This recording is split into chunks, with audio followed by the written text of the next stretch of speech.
सरकार ने कल यूनिफाइड पेंशन स्कीम की घोषणा की है और इसे अभी की सरकारी कर्मचारियों के लिए सबसे बेहतर स्कीम बताया। देखिए, unified pension scheme new pension scheme से भी ज्यादा बदतर और खराब है और ये देश के कर्मचारियों के साथ एक बहुत बड़ा धोखा है।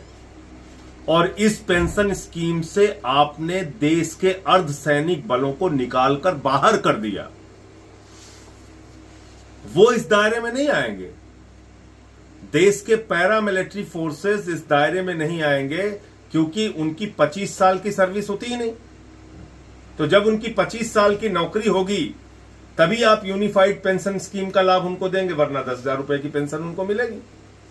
दूसरी बात इसमें क्या है कि जब से आपने अपनी नौकरी शुरू की, मान लीजिए आपने 40 साल नौकरी की, तो हर महीने आपका 10% सैलरी से कटेगा पेंशन के नाम पे और उसके बाद पूरा पैसा सरकार अपने पास रख लेगी। मान लीजिए 1 लाख की सैलरी है, 40 साल आपने नौकरी की, कभी 2 लाख होगी सैलरी आगे बढ़ के आपकी, कभी 3 लाख होगी।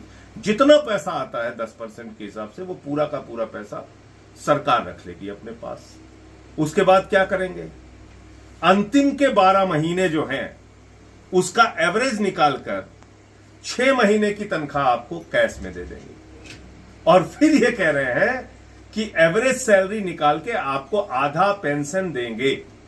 पहले तो आपने एक बहुत बड़ा अमाउंट कर्मचारियों का मार लिया, लाखों रुपए जो अपनी पूरी जिंदगी में उनकी 10% कटौती के नाम पे इकट्ठा होगा। दूसरी चीज, आपने इससे अर्धसैनिक बलों को बाहर कर दिया बड़ी संख्या में। आपने इसमें कह दिया 25 साल की जब न्यूनतम आपकी सर्विस होगी, 20 साल से बढ़ा के उसको 25 साल कर दिया कि न्यूनतम सर्विस जब आपकी 25 साल की होगी तभी आप इस यूनिफाइड पेंशन स्कीम के दायरे में आएंगे। तो कुल मिलाकर ये एनपीएस से भी ज्यादा बदतर यूपीएस आया है और देश के कर्मचारियों के साथ एक बहुत बड़ा धोखा मोदी सरकार ने किया है, जिसको इस देश के कर्मचारी समझते हैं और इसका जवाब होने। आप लोग अभी भी ये मांग कर रहे हैं कि ओपीएस बहाल किया जाए। भाई, पुरानी पेंशन स्कीम बहाल करने में आपको क्या समस्या है?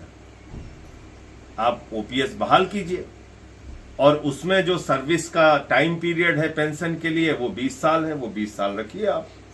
आपने बढ़ा के 25 साल कर दिया, पैरामिलिट्री फोर्सेस तो बाहर हो जाएंगे ना इससे। जी, एक दूसरा बड़ा मुद्दा भी